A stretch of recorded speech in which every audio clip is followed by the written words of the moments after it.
सारोळेथडी परिसरात अवकाळी पावसाचे थैमान, शेती व जनजीवन विस्कळीत, 2 गावांचा संपर्क तुटला।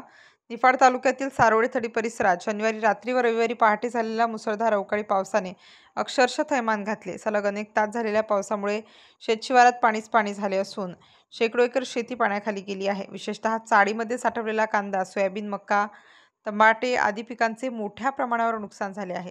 पावसामुळे ओढे, नाले यांना नदीचे स्वरूप आले आहे। त्यामुळे सारोळेथडी, खेडलेजुंगे किंवा विंचूरकडे जाणाऱ्या गावांचा संपर्क तुटला आहे। सारोळेथडी व आसपासच्या 2 गावांमध्ये जाणारा रस्ता पूर्णपणे बंद झाला असल्याने ग्रामस्थांना एकमेकांशी संपर्क साधण्यासाठी पर्यायी मार्गाचा अवलंब करावा लागत आहे। तर काही शेतकऱ्यांची जनावरे पाण्यात अडकून राहिली आहे। या पावसाने शेतकऱ्यांच्या मेहनतीवर अक्षरशः पाणी फिरवले आहे। हंगामातील अंतिम टप्प्यातील पिके तयार होण्याच्या मार्गावर असताना अचानक आलेल्या पावसाने हातातोंडाशी आलेला घास हिरावून घेतला असल्याचे चित्र पाहावयास मिळत असल्याने शेतकऱ्यांचे मोठे आर्थिक नुकसान झाले आहे। ग्रामीण भागात वारंवार वीज पुरवठाही खंडित होत आहे। काही ठिकाणी घरात पाणी शिरल्याने जनजीवन विस्कळीत झाले आहे। परिसरातील काही घरांमध्ये साप घरात येत असल्याने लहान मुलांमध्ये भीतीचे वातावरण निर्माण झाले आहे।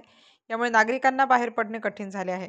शेतशिवारातील पाण्याचा अजूनही निचरा न झाल्याने शेतीचे नुकसान अतिशय गंभीर होण्याची शक्यता वर्तवली जात आहे। याबाबत शेतकऱ्यात तीव्र नाराजी असून प्रशासनाने तात्काळ पंचनामे करून मदत जाहीर करावी अशी मागणी होत आहे। अवकाळी पावसाच्या तडाख्यामुळे शेतकऱ्यांचे सर्व गणित कोलमडले असून पुढील हंगाम कसा निभवायचा याबाबत चिंता व्यक्त केली जात आहे। सरकार व प्रशासनाने तातडीने पुढाकार घेऊन नुकसानग्रस्त शेतकऱ्यांना दिलासा द्यावा, अन्यथा शेतकरी रस्त्यावर येऊन आंदोलनाचा इशारा स्थानिकांनी दिला आहे। येथील तलाठी यांनी सदर परिस्थितीची पाहणी केली असून या ठिकाणी संजय उगलमुगले, ऋषिकेश नागरे, धर्मेंद्र उगलमुगले, दत्तात्रय नागरे, तानाजी नागरे, नितीन सुभाष सानप, गणेश सानप, रमेश नागरे, राजाराम नागरे, रघुनाथ घुगे आदी शेतकऱ्यांचे उभ्या पिकाचे मोठे नुकसान झाले आहे। भविष्यात शेतीचे नुकसान होऊ नये म्हणून ऋषिकेश दादा नागरे व रमेश भाऊ नागरे यांच्या शेताकडील बाजूस संरक्षण भिंत बांधून मोऱ्याची अपूर्ण असलेली संख्या वाढवावी अशी मागणी सामाजिक कार्यकर्ते अशोकराव नागरे यांनी केली आहे। अतिशय अतोनात नुकसान झालेले या ठिकाणी निसर्गाचा खूप मोठा कहर या ठिकाणी अतिशय जबरदस्त असा पाण्याचा अथांग सागर या ठिकाणी निर्माण झालेला आहे। आणि या ठिकाणी ऋषिकेश नागरे, संजय दगू उगलमुगले, तसेच नितीन सानप, गणेश सानप, विश्वनाथ राजाराम नागरे, रमेश रामभाऊ नागरे यांचे अतिशय मोठ्या प्रमाणात जे हातातोंडाशी आलेलं पीक हे सर्व नेस्तनाबूत झालेले या ठिकाणी निसर्गाचा हा कहर व हा प्रकोप अतिशय भयानक असून ज्या सर्व पिकांचं नुकसान केलेलं आहे अशा शेतकऱ्यांना कोणीतरी मायबाप सरकारने येऊन काहीतरी दिलासा द्यावा अशी सर्व ग्रामस्थांच्या वतीने आम्ही मागणी करत आहोत। तरी सर्वांना आधार देण्याचं काम सरकारने करावं। आमची विनंती आहे, लवकरात लवकर तलाठी कोणी असेल, सर्कल असेल, तलाठी असेल, त्यांनी लवकरात लवकर येऊन हे क्षेत्र दाखवा, तुम्ही सर्व पाण्याखाली आहे, त्यांनी लवकरात लवकर काहीतरी कारवाई करावी।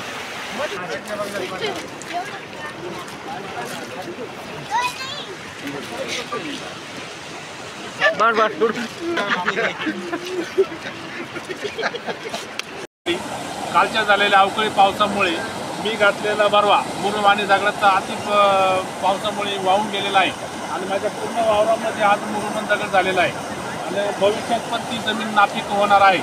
तरी सरकारला माझं एकच निवेदन आहे का तुम्ही मला निदान या रस्त्याचं काम चालू आहे ते निदान भिंत तरी बांधून द्या, एवढीच मला सरकारची अपेक्षा आहे। तुमचं पीक ये पण नको आम्हाला भरपाई, पण मला निदान भिंत तर घालून द्या। आज या रोडचं काम चालू आहे, कमी मोऱ्या टाकल्यामुळं आज अतिप्रवाह इथं झालेला आहे। इथं किंमत कमी इथं एकच मोरी मंजूर होती, तर आम्ही इथं आपल्या गावकऱ्यांना येऊन एक मोरी वाढवली आणि आज खऱ्या अर्थानं तिथं 4 मोऱ्यांची गरज आहे। 4 मोऱ्यांची गरज आहे, तर 4 मोऱ्या असं तिथं माझा बरवा फुटला नसता। आज नवीन काँक्रीकरणाचं काम चालू आहे, आम्हाला अपेक्षा होती की इथं निदान पुलाची तरी काम होईल, पूल तर बाजूलाच, पण निदान सरकारने इथं 4 मोऱ्या तरी मंजूर कराव्या एवढी माझी। आज या ठिकाणी सारोळेथडी या गावामध्ये कालपासून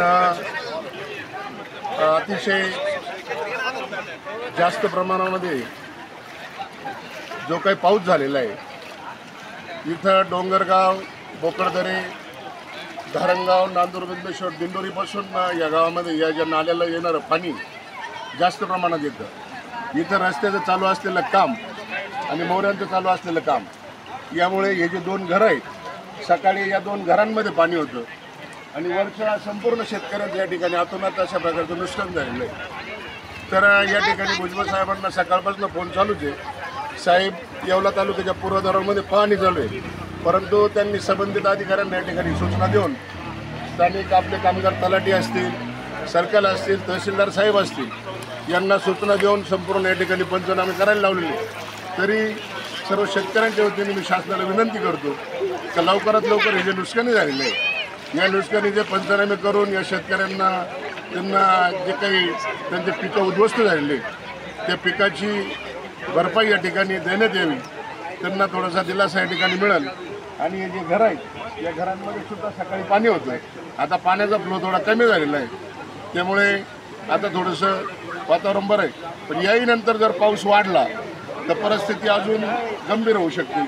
म्हणून शासनाने याची लवकरात लवकर दखल घ्यावी आणि शेतकऱ्यांना त्यांची मदत देण्यात यावी, ही आमच्या सर्व ग्रामस्थांच्या वतीने.